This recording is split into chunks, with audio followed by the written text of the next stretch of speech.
디모데 전서를 보는데 특별히 오늘 디모데 전서를 볼 때는 부활과 관계된 그런 말씀을 우리가 생각해 보는 시간을 갖도록 하겠습니다.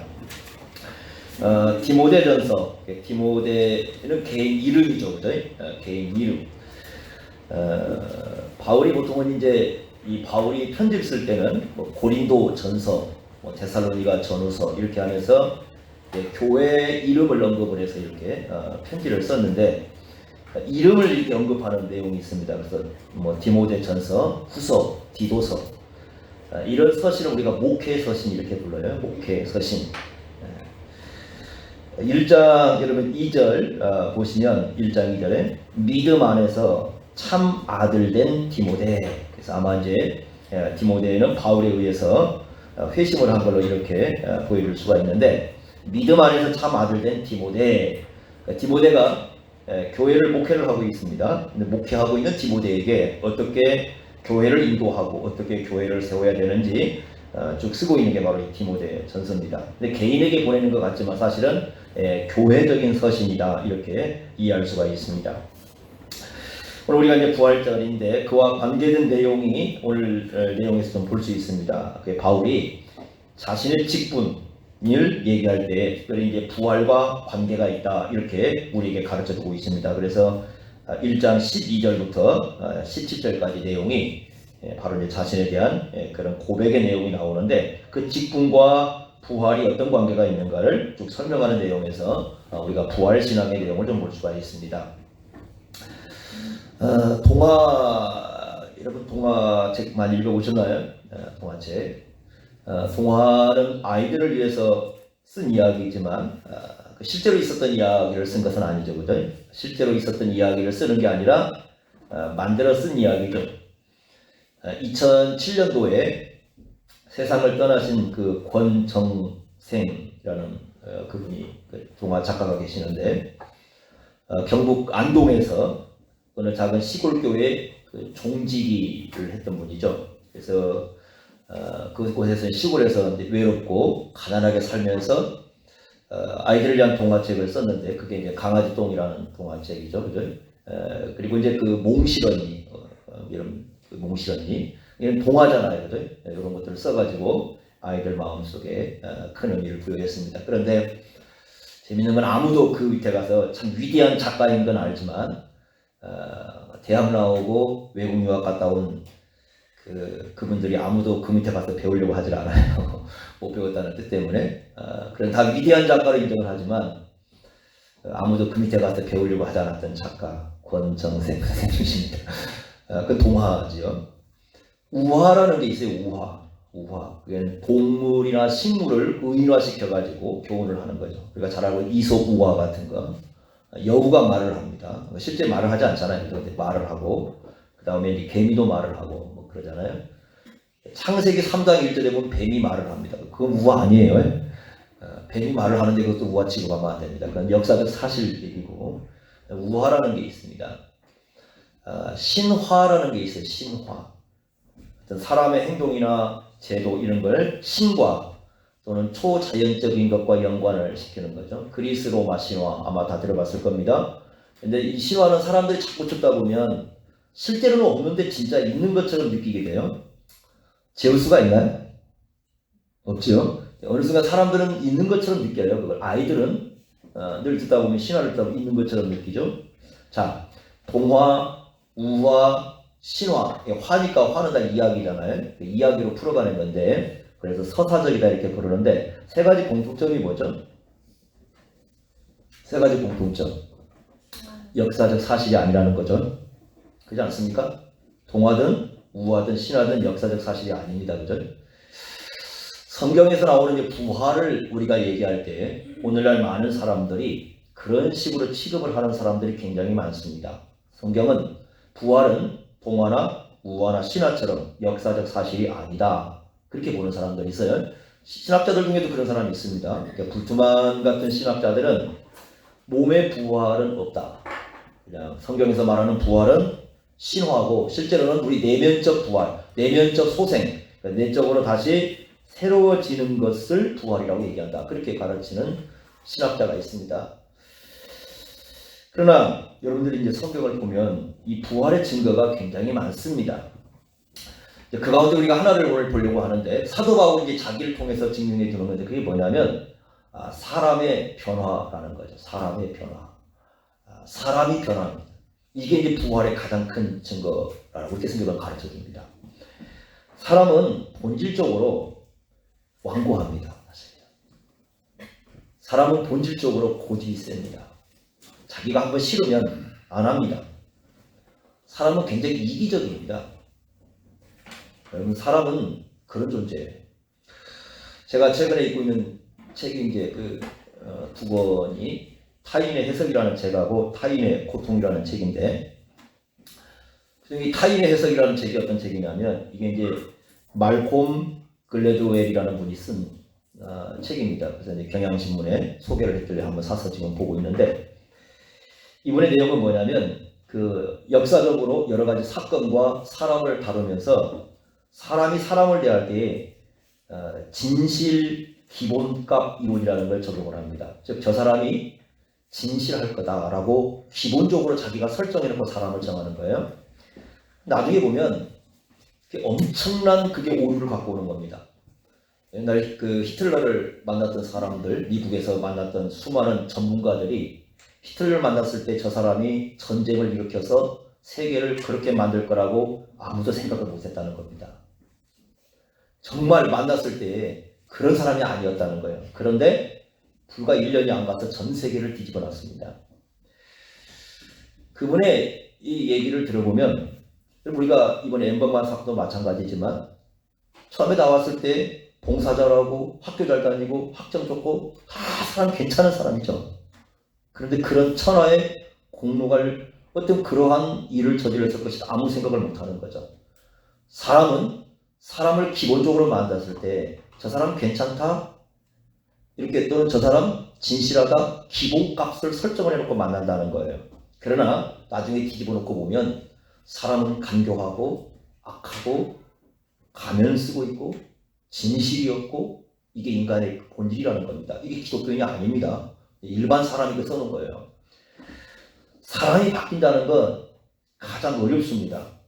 더군다나요, 믿음을 가진 사람이 된다는 것, 정말 예수 잘 믿는 사람이 된다는 것, 이거요 불가능합니다. 여러분들 지금 이런 우리 코로나 사태 때에 제가 늘 지금 지켜보고 있는 게 바로 그겁니다. 우리 한국 교회의 모습 중에서 뭐냐면, 진짜 믿음을 가진 사람이 누굴까? 이게 지금 고민 덩어리입니다. 이런 시기에 진짜 믿음을 가졌을까? 아무리 권유를 해도, 아무리 얘기를 해도 움직이질 않아요. 자기가 한번 딱 설정해 놓으면 그 자리에 멈춰서 있습니다.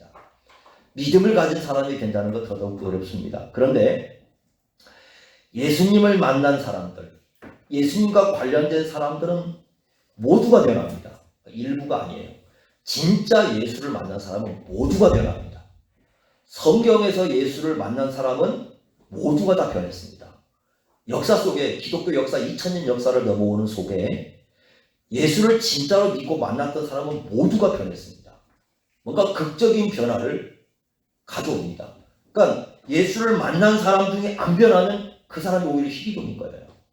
모두가 변합니다. 희한하죠? 그렇게 변하기 어려운 사람들이 예수를 만나면 다 변합니다.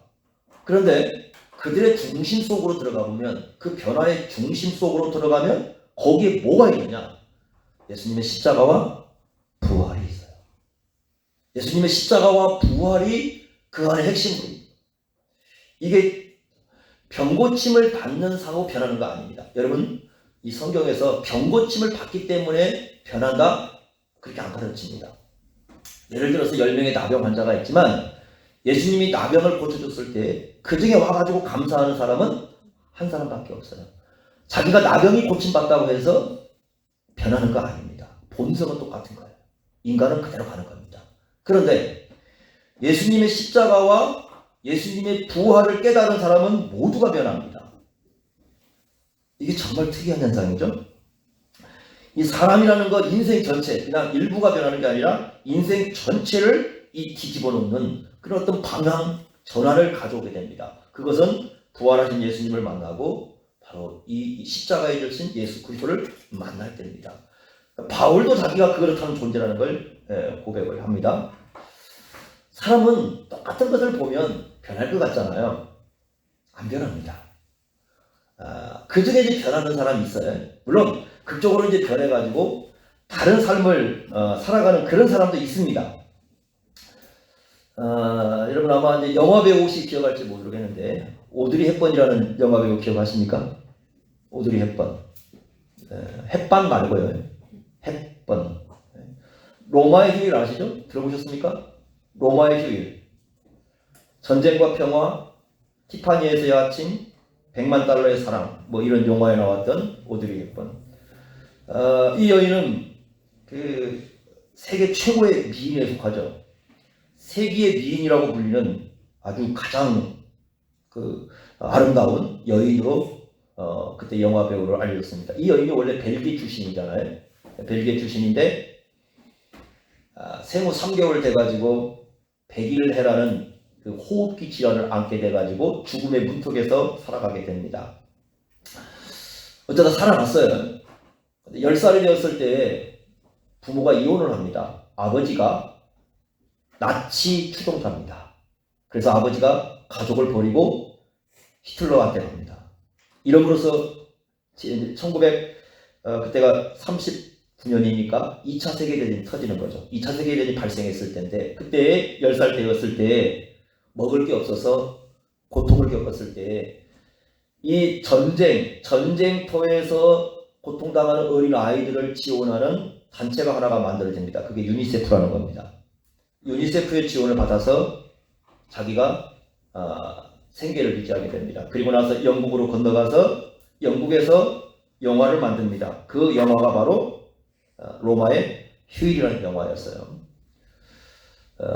거기에서 이제 철없는 공주로 나오죠. 그래서 이제 아주 유명하고 아름다운 여인으로 알려지게 되었는데, 그래서 영화를 많이 찍었습니다. 60세가 다 되었을 때입니다. 거의 60세가 다 되었을 때에 이 여인은 세상에서 잊혀지면서 새로운 인생길을 걷게 되는데 스스로가 유니세프를 찾아가게 됩니다. 자기가 10살 때 그 고통을 당했을 때에 자기를 도와줬던 유니세프를 찾아가서 자기가 그 유니세프에 봉사를 하려고 얘기를 하게 됩니다. 조건은 1년에 딱 1달러입니다. 보수는 1년에 1달러. 2,000원.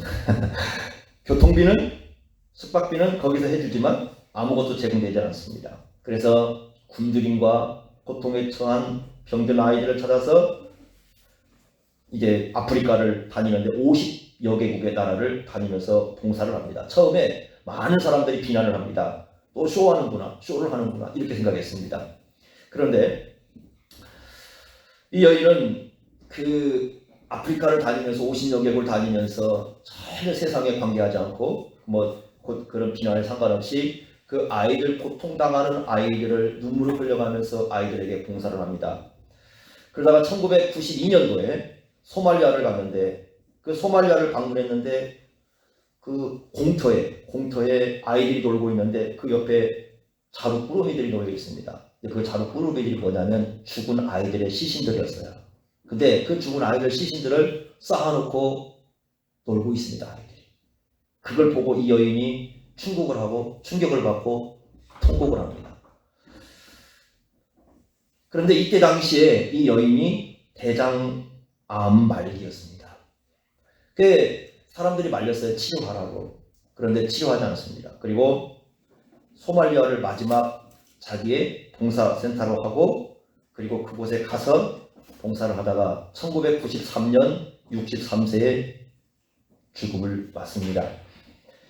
수많은 사람들이 여인에게 물어봤어요. 당신은 왜 그렇게 아프리카의 그런 곳에 가서 희생을 하냐고 물었습니다. 그때 이 여인은 대답합니다. 나는 희생을 하는 게 아니라 아이를 돕는 것은 선물이라고 얘기를 합니다. 선물이다. 희생이 아니라 이렇게 얘기합니다. 원래 발레리아가 꿈이었죠. 발레리아가 꿈이었는데 키가 너무 커요. 170cm입니다. 170cm에 49kg니까 할 수가 없어서요. 이렇게 했습니다. 그 여인의 그 배경에 이렇게 써놨습니다. 로마의 휴일에서 가진 아름다움보다 아프리카의 모습이 그녀의 가장 아름다운 모습이었다. 이렇게 썼습니다. 그런데 표현이 이런 아주 명언을 남겼죠. 굉장히 유명한 명언을 남겼는데 이런 얘기를 합니다. 아름다운 입술을 갖고 싶으면 친절한 말을 하십시오. 사랑스러운 눈을 갖고 싶으면 사람들에게서 좋은 점을 보십시오. 날씬한 몸매를 갖고 싶으면 당신의 음식을 배고픈 사람에게 나누십시오. 아름다운 머리카락을 갖고 싶으면 하루에 한 번 어린이가 손가락으로 당신의 머리카락을 쓰다듬게 하십시오. 아름다운 자세를 갖고 싶으면 당신 자신이 혼자 걷고 있지 않음을 명심하십시오. 기억하십시오. 만약 내가 도움을 주는 손이 필요하다면 당신의 팔끝에 있는 손을 이용하면 됩니다. 나이가 들면서 당신이 다른 손 하나를 가지고 있음을 기억하십시오. 한 손은 자신을 돌보시고 한 사람은 다른 사람을 돌보십시오. 아주 유명한 글입니다. 그리고 인터뷰에서 이런 얘기를 합니다. 하루를 그냥 살아서는 안 됩니다. 하루를 소중하게 여기며 살아야 합니다. 우리들은 대부분 살아있다는 것이 얼마나 아름다운지 감사하지 않고 표면적으로 살아. 인생을 표면적으로 아무 생각 없이 살아가고 있다는 걸 깨달았습니다. 이렇게 얘기하면서 새로운 인생의 전환점을 가져오는 그런 모습을 우리가 볼 수가 있습니다. 자, 뭘 얘기를 하려고 하냐면 고통스러운 사람의 모습을 본다고 해서 다 변하는 거 아닙니다. 우리는 수많은 주위의 고통을 보지만 그 고통을 본다고 해서 내가 그 고통 속에 들어가서 그 고통 사람을 같이 돌보고 고통 사람과 마음을 같이 하고 그러지 않습니다. 가장 변하기 어려운 게 사랑이에요. 제가 수많은 목회를 하면서 수많은 사람을 만나면서 깨달은 게 그거예요. 어쩌면 신앙도, 그러니까 믿음이라는 것도 신앙도 어떤 때 보면은 허울일 때가 많아요. 그러니까 나를 가리는 그냥 가리개예요. 이게 진짜 신앙이 아니라 나를 가리는 가리개일 때도 많아요. 껍질을 벗고 보면 예수님이 없는 신앙들이 굉장히 많습니다. 자, 그런데 바울은 뭐라고 얘기하느냐? 한번 보세요. 1장 12절에 이렇게 얘기합니다. 나를 능하게 하신 그리스도 예수 우리 주께 내가 감사함은 나를 충성되이 여겨 내게 직분을 맡기시니. 그러니까 자기의 직분은 사도의 직분인데 복음을 전하는 직분인데 그것이 어떻게 해서 있게 되었는지를 얘기합니다. 원문은 내가 감사한다는 것이 가장 먼저 나옵니다. 우리는 이제 좀 가운데 나왔는데 내가 감사한다가 가장 먼저 나와요. 이건 한 번 감사로 끝나는 게 아니라 계속 감사한다는 거예요. 다시 말하면 이 감사가 자기의 삶을 이끌고 있다는 거예요. 이 감사가 나의 삶을 이끌고 있다. 이렇게 고백을 합니다. 이 감사는 한두 번이 아니라 자기의 전생을 이끌어가고 있는 감사예요. 자기의 전생을 이끌어가고 있는 감사. 사람은 감사를 처음에 시작했다가 나중에 불평과 원망으로 끝나는 사람이 많습니다. 많은 기독교인들이 광야의 이스라엘 백성들의 길을 걸어가요. 광야의 이스라엘 백성들은 어떻습니까? 애굽에서 하나님의 놀라운 역사를 경험하고 홍해를 건너면서 찬송을 합니다. 그러다가 광야로 와가지고 율법을 받고 광야길을 걸어가면서 원망과 불평을 하다가 인생을 끝내버립니다. 수많은 사람들이 감사로 시작했다가 나중에는 불평과 원망 때문에 자기 인생을 파괴시키는 길로 걸어갑니다. 그러나 바울은 그렇지 않습니다. 이때가 주 63년경쯤 이 디모데 전서를 씁니다. 그러니까 예수님으로부터 부름을 받고 30년이 지난 거예요. 30년 동안 바울은 한결같이 감사하는 삶을 살고 있다고 고백을 합니다. 누구에게 감사를 하느냐? 우리 주 예수 주께 감사한다. 분명합니다. 대상이. 주님께 감사하고 있습니다. 왜 감사하고 있습니까? 나를 능하게 하셨다라고 합니다. 여기 능하게 하셨다는 말이 우리 성경은 시대가 분명하지 않아요. 이제 원래 원문에는 시대가 분명한데 이걸 부정과거라고 불러요. 그러니까 부정과거라는 건 무슨 말이냐면 단 한 번의 단회적 사건이에요. 단회적 사건. 그러니까 단회적 사건이 능하게 하신 그 말은 계속 능하게 했다 그런 의미라기보다는 과거에 자기 인생을 결정적으로 바꾸는 한 사건이 있었다는 거예요. 이 직분을 감당할 수 있는 능력을 주는 사건. 그러니까 자기가 지금 사도의 직분인데 사도의 직분은 예수를 위해서 사는 건데 예수를 위해서 살 수 있도록 자기의 삶을 결정적으로 바꿨던 한 사건이 자기에게 있었다라고 얘기를 합니다. 그래서 자기는 그 사건 때문에 지금 이 직분을 받고 있고 그 사건에 감사해서 자기는 끝까지 이 사도의 직분을 감당하고 있다. 그때 주님께서 직분을 어떻게 맡겼습니까? 거기 이렇게 얘기합니다. 나를 충성되이 여겼다. 나를 믿어주셨다. 나를 믿어주셨어. 그분이 나를 믿어주셨기에 나에게 직분을 맡겼고, 그래서 나는 그 믿음에 배반할 수 없고 그 믿음을 위해서 자기는 직분을 감당하고 있다. 이렇게 말씀을 합니다. 여러분, 이런 거예요. 교회에서요, 여러분들을 직분자로 세울 때는 믿어주는 겁니다. 믿는 겁니다. 믿음이 없이는 안 세우는 거죠. 그러니까 여러분에게 세울 때는 적어도 정말 이런 직분을 맡겼을 때 뭔가 그 부분에 충실하게 감당해 줄 걸 여기 바울처럼 믿어주는 거죠. 그래서 직분을 맡기는 겁니다. 믿기 때문에. 완성되어서가 아니라, 완전해서가 아니라, 다 되어서가 아니라 믿어주기 때문에 맡기는 거예요. 이게 얼마나 놀라운 일인가. 바울은 자기가 어떤 사람이었는가를 고백함으로써 드러냅니다. 13절 보세요. 이렇게 얘기합니다. 내가 전에는 세 가지를 썼습니다. 어떤 사람입니까? 비방자요, 박해자요, 폭행자였다. 자기가 어떤 삶을 살았는가? 비방하는 삶, 박해하는 삶, 폭행하는 삶을 살았다. 비방이라는 건 뭡니까? 악하게 말을 하는 거예요. 모독하는 말을 하는 거예요. 바울은 누굴 모독하는 말을 했어요?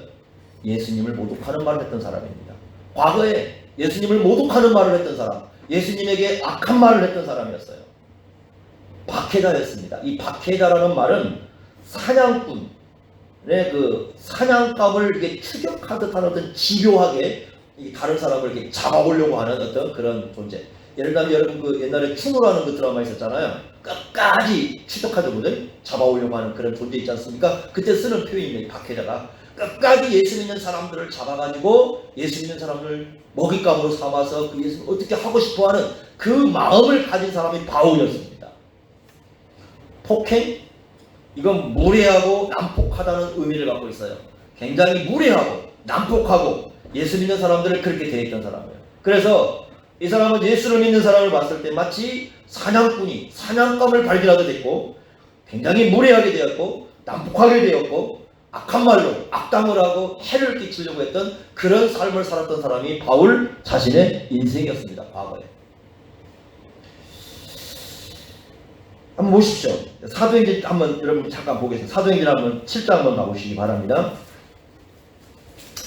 사도행전 7장을 보시면 이렇게 얘기합니다. 7장 58절 한번 보세요. 이 사람이 어떤 삶을 살았는가를 우리에게 보여주는 장면 같은 내용들이 나옵니다.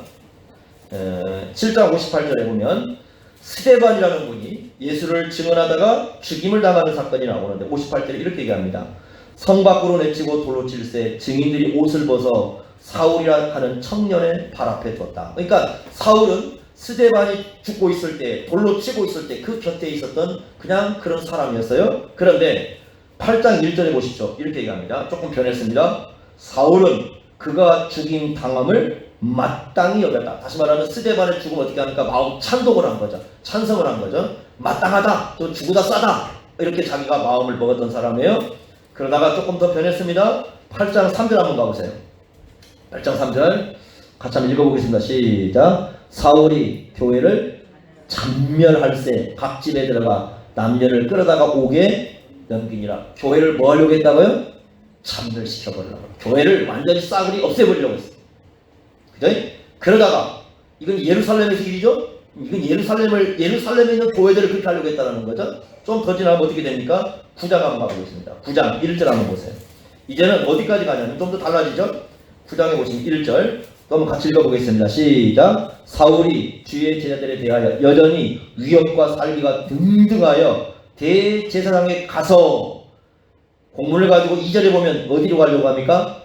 다메섹이라는 거까지 가서 이제 여기 여러분 그 위협, 살기, 등등하다는 말이 이 등등하다는 말이 원래 어디에 쓰이는 표현이냐면 맹수가 먹잇감 발견했을 때 이 쓰는 표현입니다. 그 맹수가 먹잇감 딱 발견했을 때 눈이 번쩍하면서 막 힘있게 이게 그죠? 쫓아가죠. 도망가는 물론 살려고 도망가는 것도 세게 도망가지만 그 살려고 도망가는 게 얼마나 기를 쓰고 도망가겠어요. 그러면 그걸 잡으면 더 힘을 써야 되겠죠. 그게 등등하다는 말이에요. 그러니까 사울은 바울이 이렇게 고백하는 나는 예수를 잡아 죽이려고 하는 맹수였다고 얘기합니다. 맹수 같은 사람. 그가 변했습니다. 교회를 핍박하던 사람이, 교회를 잔멸하려고 했던 사람이, 예수 믿는 사람을 맹수같이 다 잡으려고 했던 사람이 어느 순간에 변해버렸어요. 어떻게 변했느냐? 예수를 위해서 죽을 수 있는 사람, 주님의 몸된 교회를 위해서 가장 최첨단, 가장 앞서서 싸워야 할 사도 역할. 그러니까 전쟁터로 말하자면, 전쟁이 지금 막 이렇게 가장 막 그 폭탄이 오고 가는 그 사이에 가장 앞에서 가장 죽을 수 있는 그 자리에서 최전선에서 싸우는, 그것도 자기가 미워했던 그 사람을 위해서 싸우는 그런 존재로 변했다는 겁니다. 어떻게 그게 가능할까? 자, 디모데전서 다시 한번 모아보시기 바랍니다. 이런 표현을 쓰고 있습니다. 디모데전서 1장 13절 한번 보세요. 이렇게 얘기합니다. 1장 13절 보시면, 자, 내가 전에는 비방자요 박해자요 폭행자였으나 도리어 뭐라고 되어 있습니까? 긍휼을 입었다. 이렇게 돼. 긍휼을 입었다. 16절도 보세요.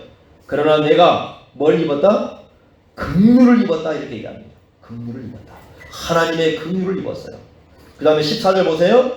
우리 주의 은혜가, 하나님의 은혜가, 이런 겁니다. 이 얘기. 자기가 악해요. 정말 예수 믿는 사람 다 잡아 죽이고 싶을 만큼 악한 존재였습니다. 그런데 자기 악함보다 하나님의 은혜가 훨씬 더 컸다는 거예요.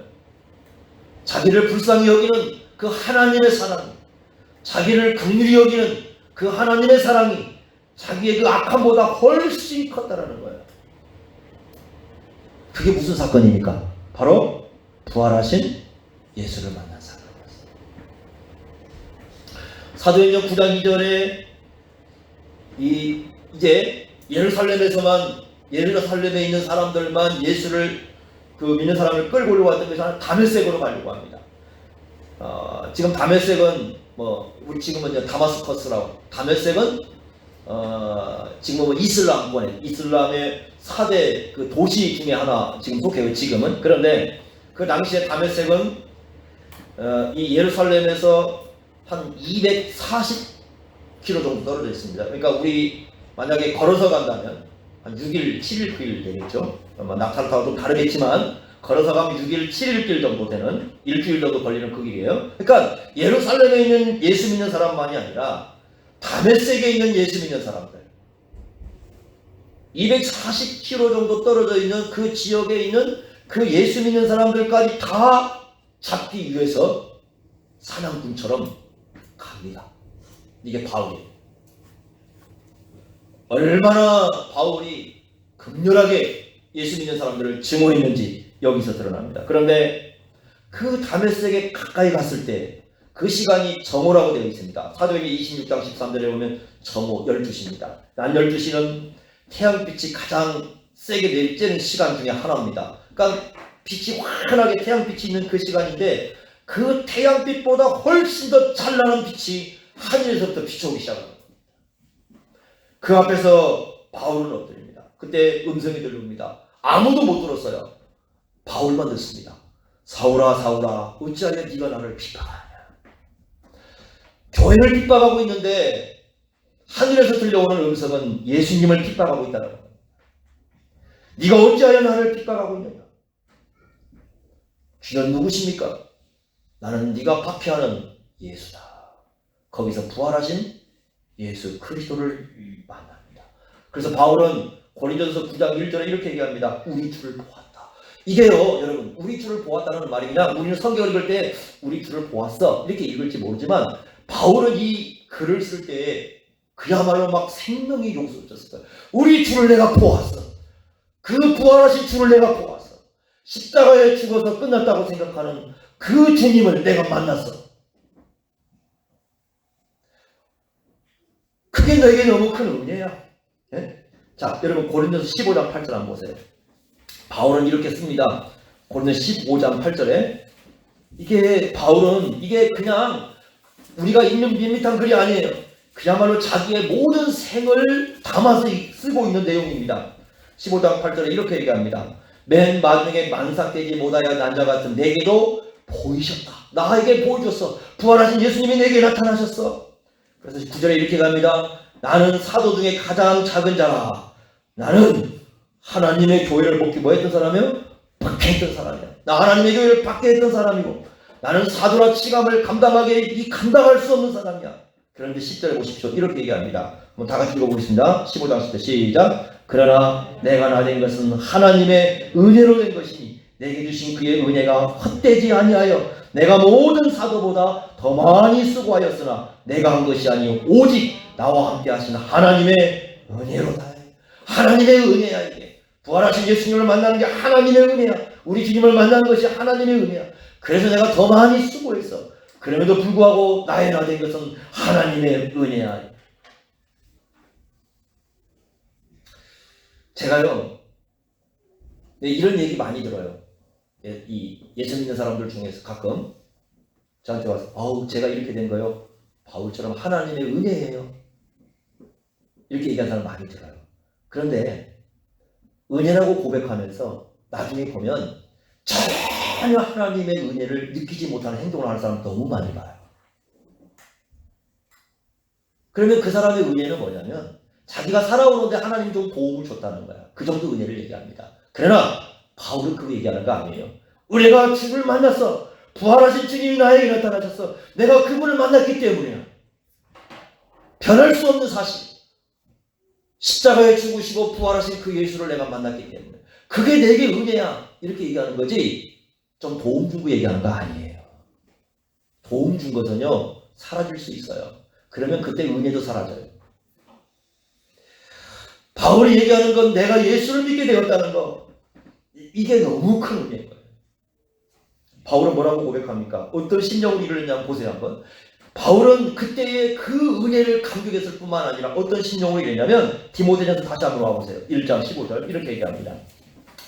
자, 이게 참 너무 우리는 참 다 감당할 수 없는 그런 얘기들을 합니다. 자, 디모데전서 1장 15절 한번 보겠습니다. 이렇게 얘기합니다. 미쁘다 모든 사람이 받을 만한. 이게 무슨 얘기입니까? 이것은 자기만 그런 게 아니라는 거예요. 예수님 안에서 교회에서 직분을 가진 사람이라면 다 이런 일, 다 이렇게 다 이런 자기의 마음을 가져야 된다는 거예요. 뭐라고 합니까? 그리스도 예수께서 죄인을 구원하시려고 세상에 임하셨다. 예수님으로 말하면 구원받은 거 맞잖아요. 그렇지 않습니까? 자, 그런데 이렇게 갑니다. 그 다음에 뭐라고 얘기했습니까? 고백을 죄인 중에 내가 뭐다? 괴수다. 이게요 여러분 과거형이 아니에요. 괴수는 우두머리잖아요. 선두주자. 이건 죄인들이 있는데 지금 그렇다. 현재는 지금 자기 그렇다. 그러니까 30년 동안 일해왔는데 바울이 이렇게 얘기하는 거야. 30년 동안 자기가 일해왔는데 어떤 심정으로 일해왔느냐. 죄인 중에 내가 괴수라는 심정으로 내가 지금 일을 해왔어. 내 마음속에. 그래서 나는 내가 사도의 직분을 맡은 것이 너무 감사하고 내가 죄인 중에 이런 거 우리 옛날에 가끔 이제 군대 가면 그런 거 하거든요. 딱 있다가 저 꼴목대 돌고 오는 거 있잖아요. 선착순 한 명이거든 무조건. 한 명, 그다음 다시 또 돌고 선착순 한 명 계속 돌고 오거든요. 선착순 한 명은 죄인 중에 자기가 죄인이라고 생각하는 사람. 선착순 한 명 할 때 제일 먼저 누가 달려와요?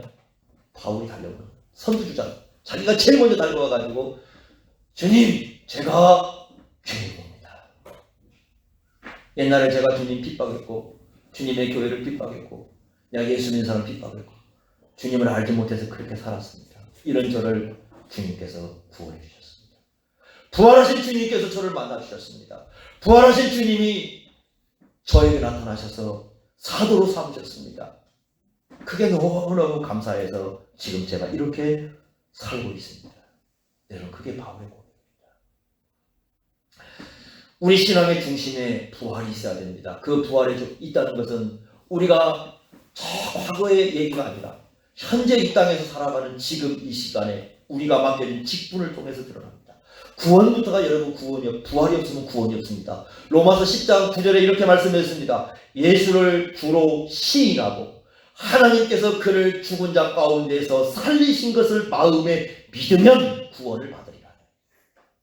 구원을 받는 신앙에는 반드시 뭐에 대한 신앙이 있어요? 부활에 대한 신앙이 있어요. 부활을 믿는 게 구원의 신앙입니다. 그러니까 모든 사람이 다 해당되는 거예요.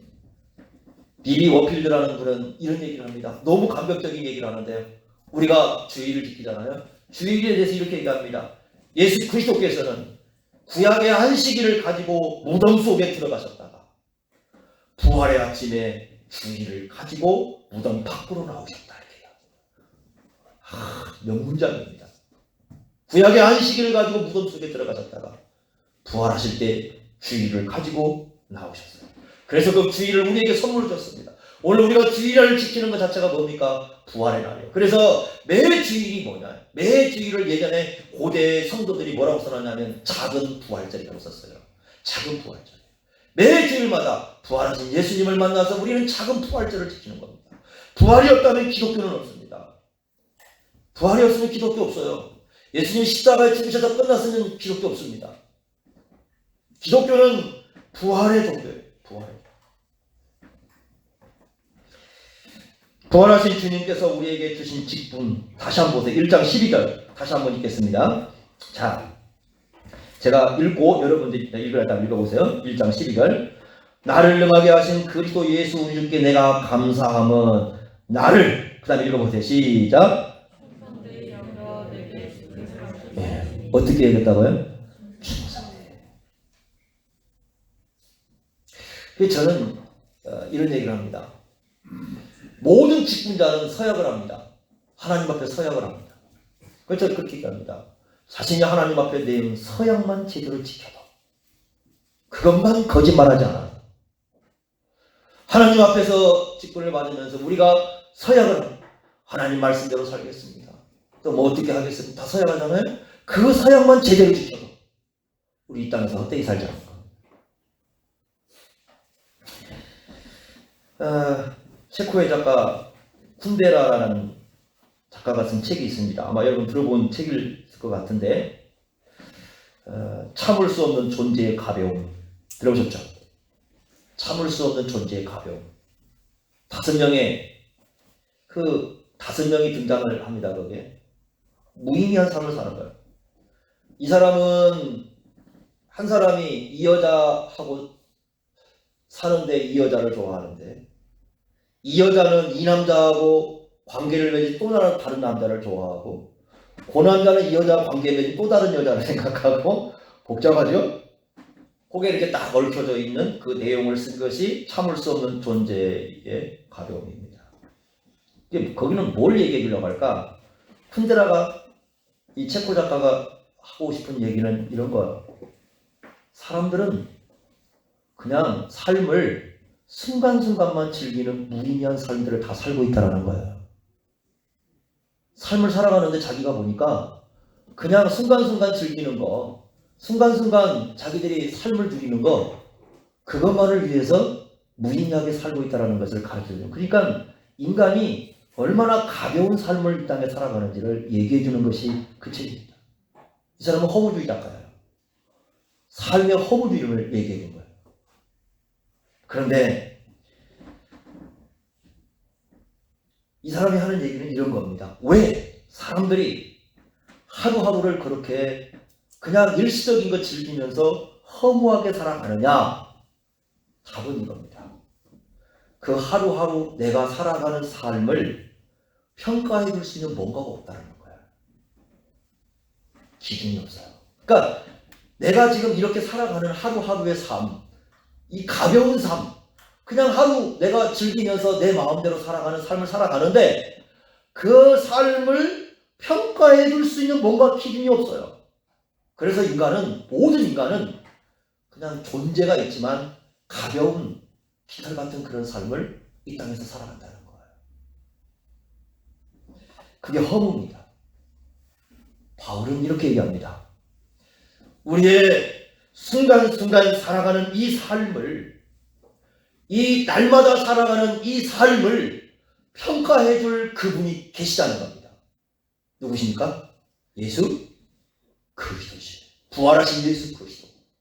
우리의 삶을 마지막 끝냈을 때, 주님께서 다시 오실 때 우리가 이 순간순간처럼 살아가는 이 삶을 평가해 줄, 하나도 잊어버리지 않고, 심지어는 뭐라고 얘기했어요?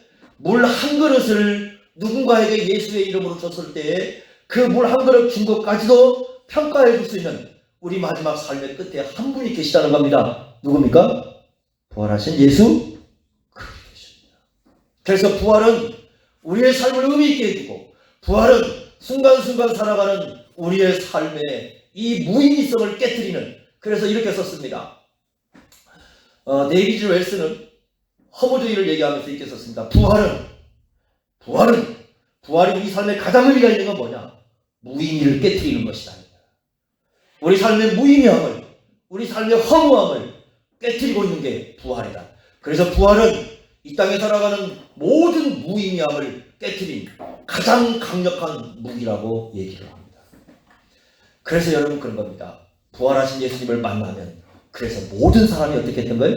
변했던 겁니다. 왜냐하면 부활하신 예수님을 믿었기에, 부활하신 예수님이 계신 걸 알기에 마지막 삶의 끝을 그분을 만나야 되기 때문에 우리에게는 순간순간 삶도 헛되이 살 수 없는 거고, 우리가 날마다 주어지는 삶도 그냥 살아갈 수 없는 거고, 우리가 이루는 교회도 그냥 이룰 수가 없는 거예요. 우리에게 맡겨진 직분도 그냥 가지고 있을 수가 없었던 거예요.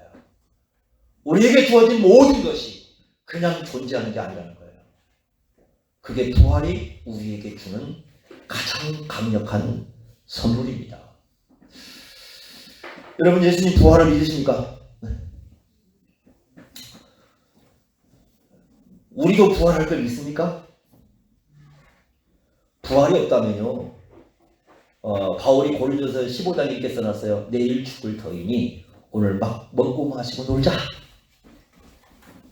아니, 뭐 하려고 삶을 그렇게 열심히 살아가요? 먹고 마시고 놀지. 우리 삶을 평가해 줄 분이 없으냐. 근데 그 말이 어디서 나온 줄 알아요? 이사야에서 갖고 온 말씀이에요. 근데 그 이사야가 어떤 상황인 줄 아십니까? 이런 상황이에요. 지금 밖에 전쟁이 벌어졌어요. 예루살렘 성을 전쟁이 벌어져가지고 외국 사람들이 와가지고 다 둘러싸고 있습니다. 그래서 안에서는 난리가 났습니다. 사람들이 굶어 죽고 있습니다. 밖에서는 적이 있어요.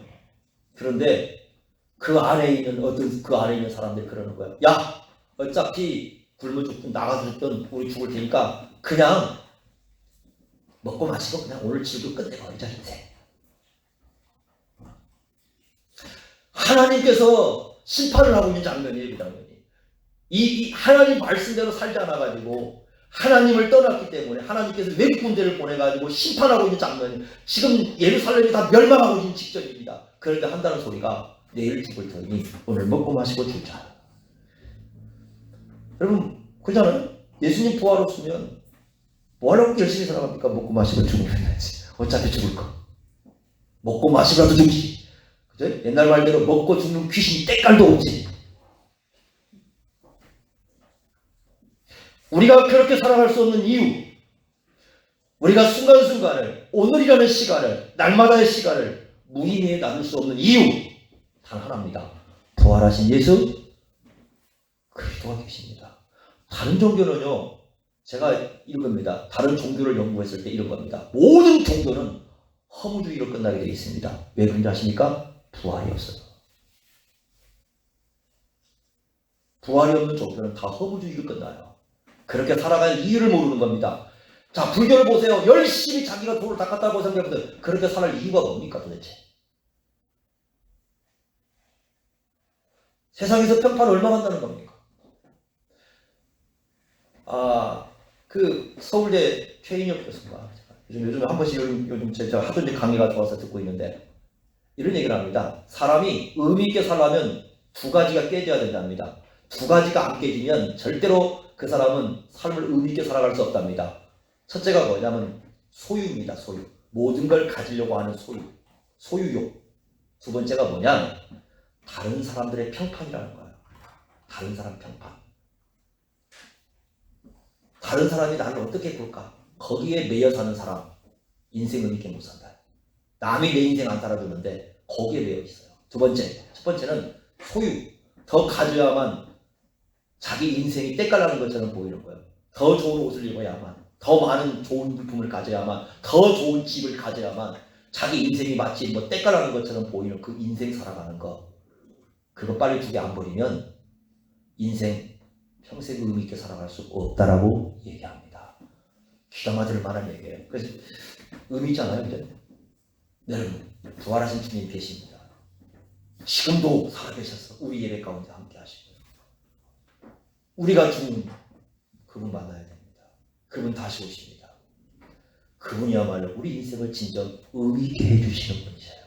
오늘은 부활절을 맞이해서 한번 우리 인생에 대해서 부활하신 예수님과 우리 자신의 관계를 생각해 보시면서 어떻게 우리가 지금 살고 있는지를 돌이켜 보시기 바랍니다.